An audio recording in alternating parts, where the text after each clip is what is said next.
Hello and welcome to another episode of Watchtower Examination. My name is Winston and I've never been a Jehovah's Witness.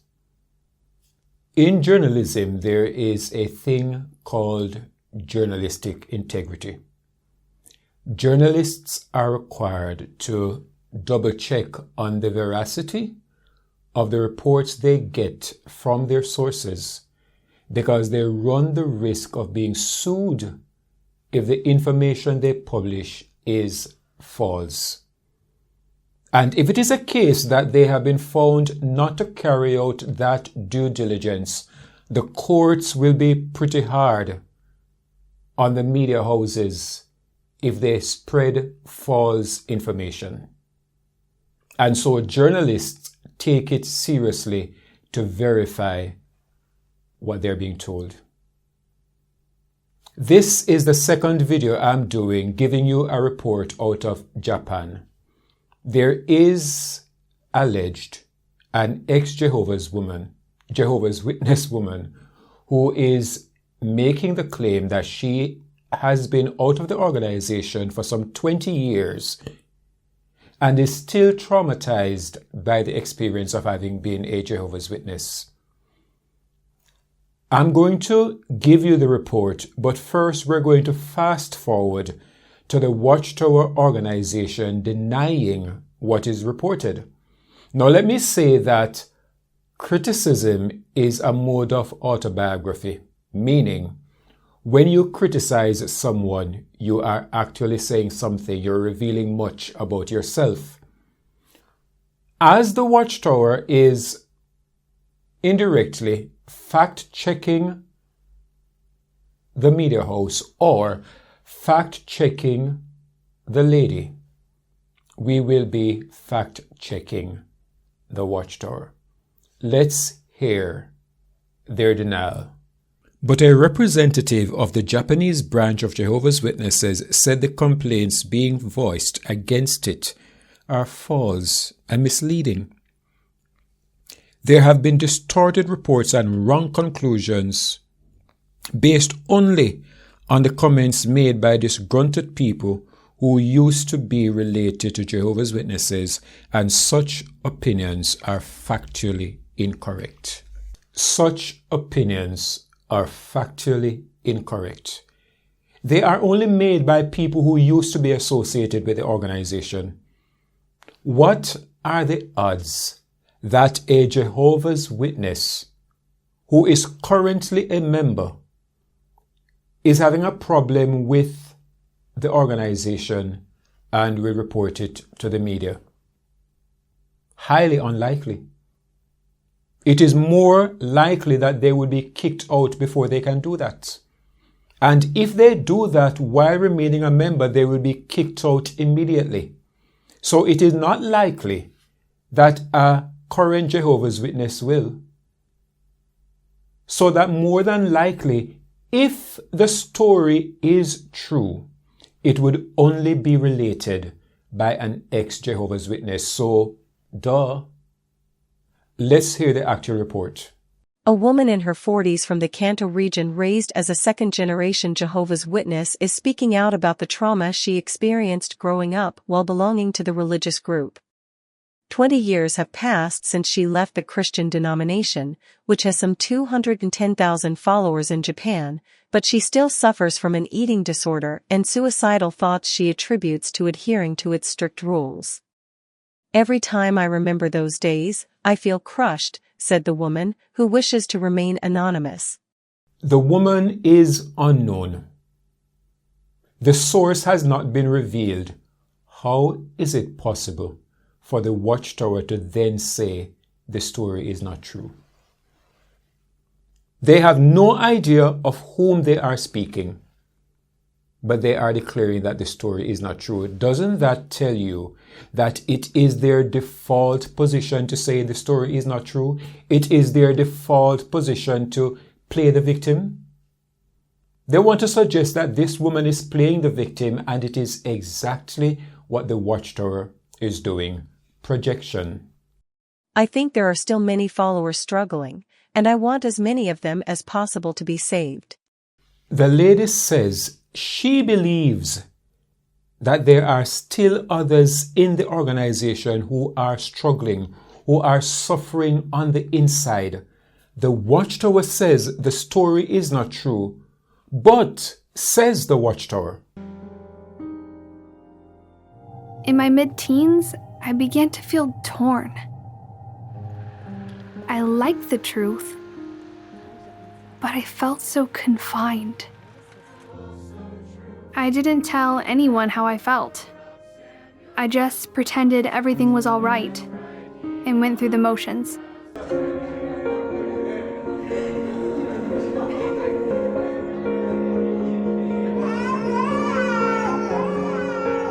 I am not your babysitter.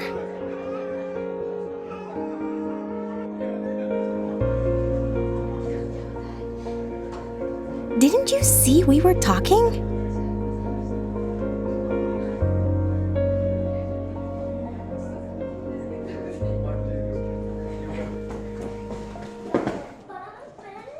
Come on, this is not a park.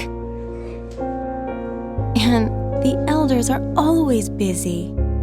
I'm not sure if they really want me here.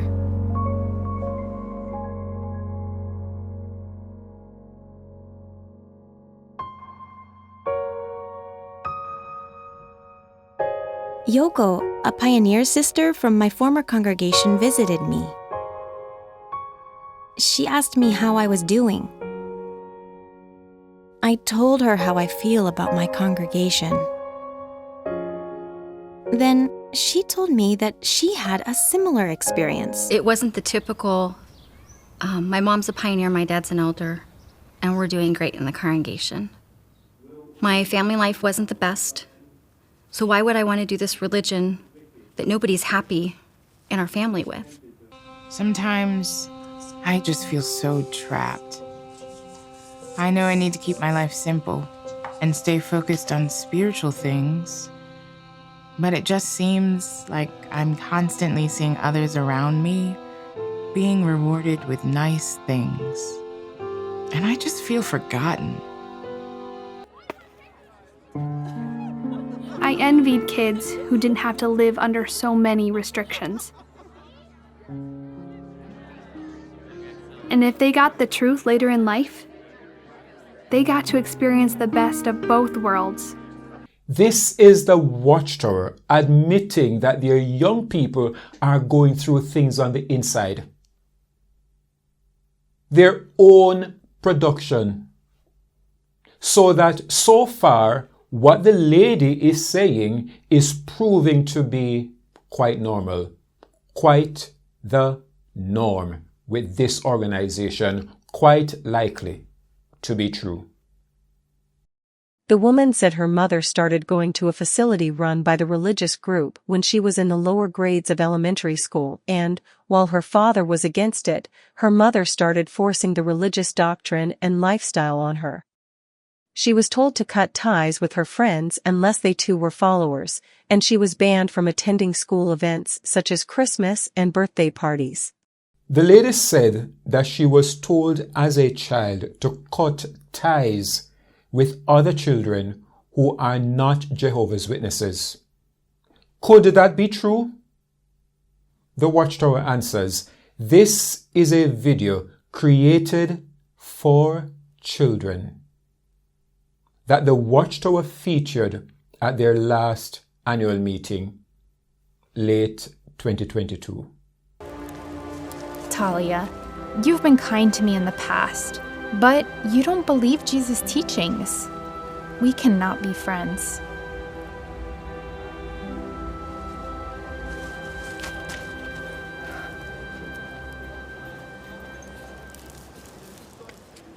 Martha stuck with Jesus and his friends. They helped her become Jehovah's friend.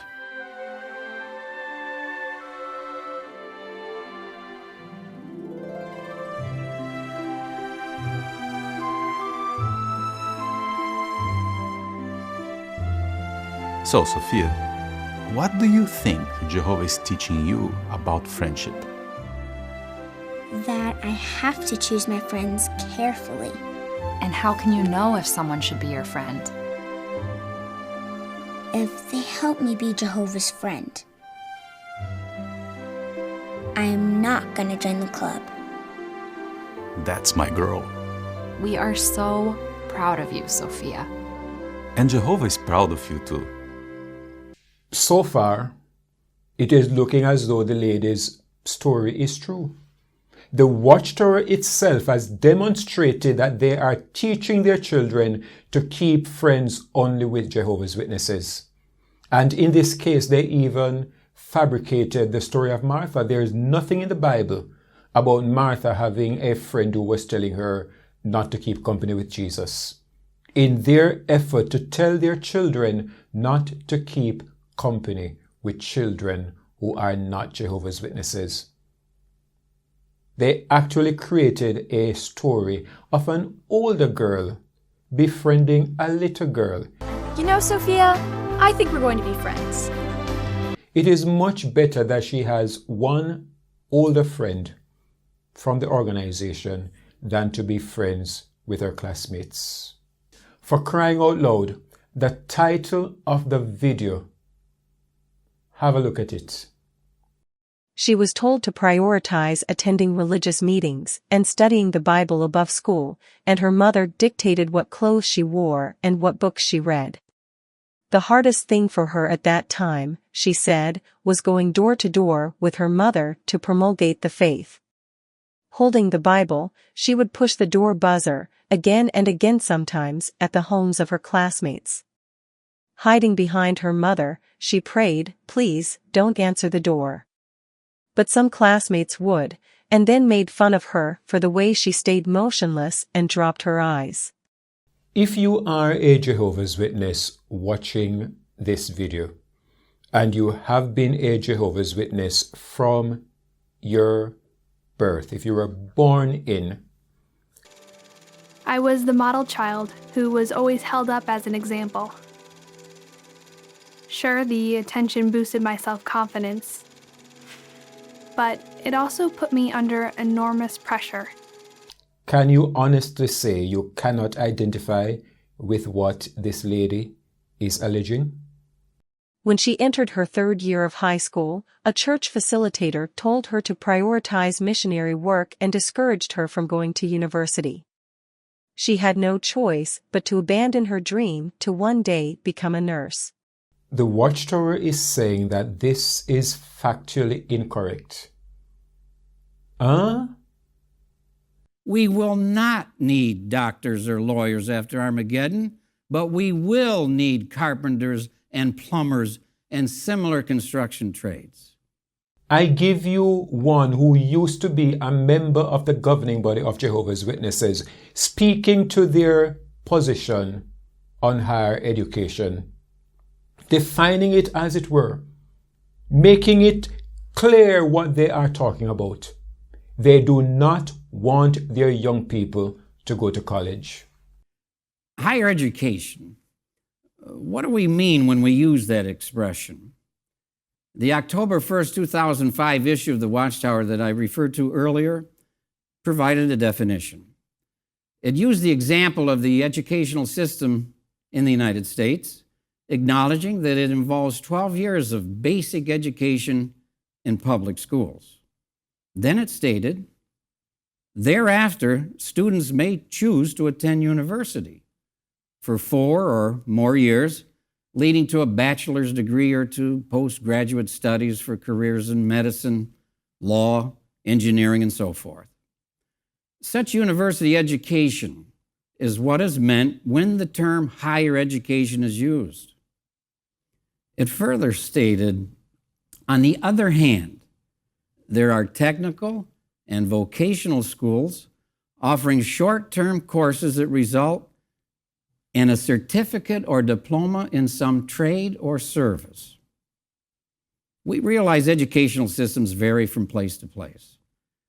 In some countries, higher education is provided by the government, free of charge. However, the cost of obtaining university training is not our primary concern. It is the potential for spiritual harm that has moved us to provide the cautions we have shared in the past.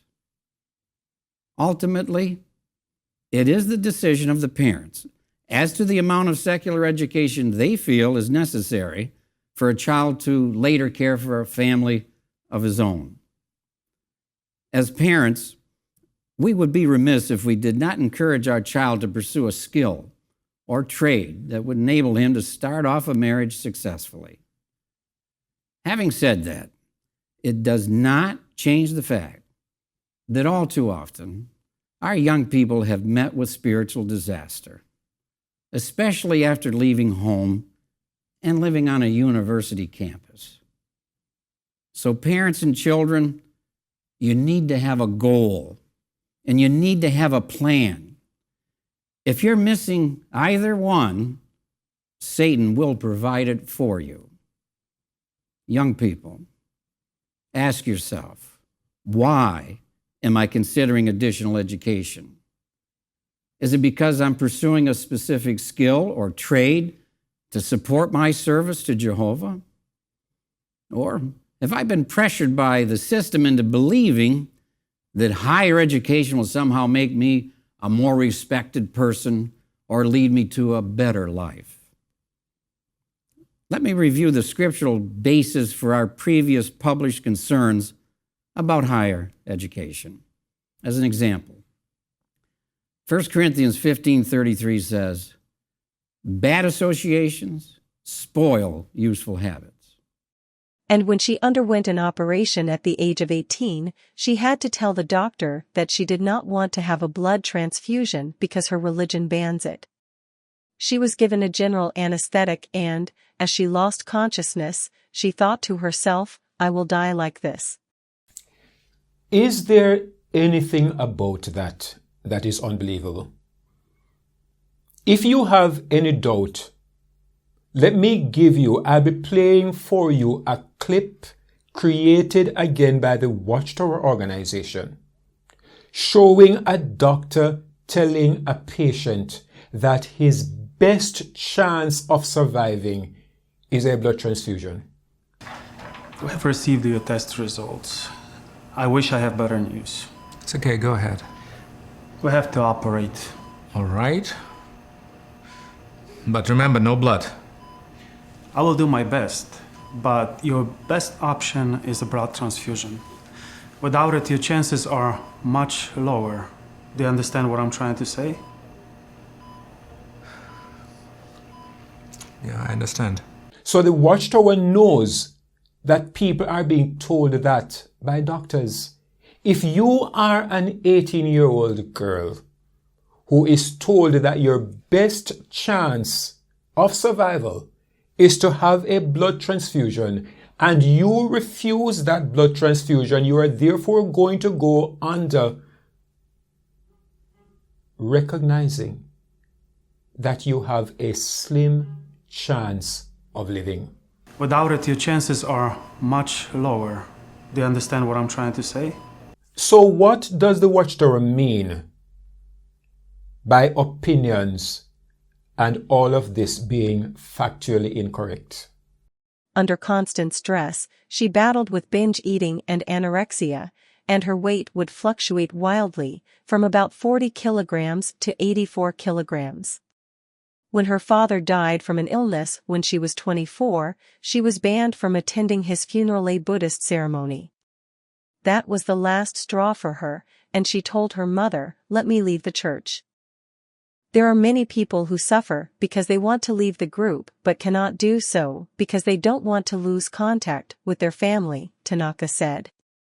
But a representative of the Japanese branch of Jehovah's Witness said the complaints being voiced against it are false and misleading. Is there a Jehovah's Witness out there who does not know that when a member is disfellowshipped or has disassociated from the group, Jehovah's Witnesses are not allowed to associate with them? Is there one Jehovah's Witness, now baptized in the faith, who does not know that? Why on earth is this representative of the Watchtower organization lying through his or her teeth, well, I suppose it is a man, because they do not allow women to be spokespersons for them. Why is this man lying to the media? The Watchtower explains. While malicious lying is wrong in Jehovah's eyes, a person is not obligated to divulge truthful information to people who are not entitled to it. That's what they do. They lie to people that they believe they have the ability to determine are not entitled to the truth. So apparently, the media are not entitled to the truth. This Japanese news medium is not entitled to the truth. And the general public looking on, not entitled to the truth. And so they will lie and lie and lie because they do not want to be a reproach on Jehovah's name, not recognizing the abomination that they are to him. Lying lips are abomination to the Lord, but they that deal truly are his delight. Lying lips are detestable to Jehovah, but those acting faithfully bring pleasure to him.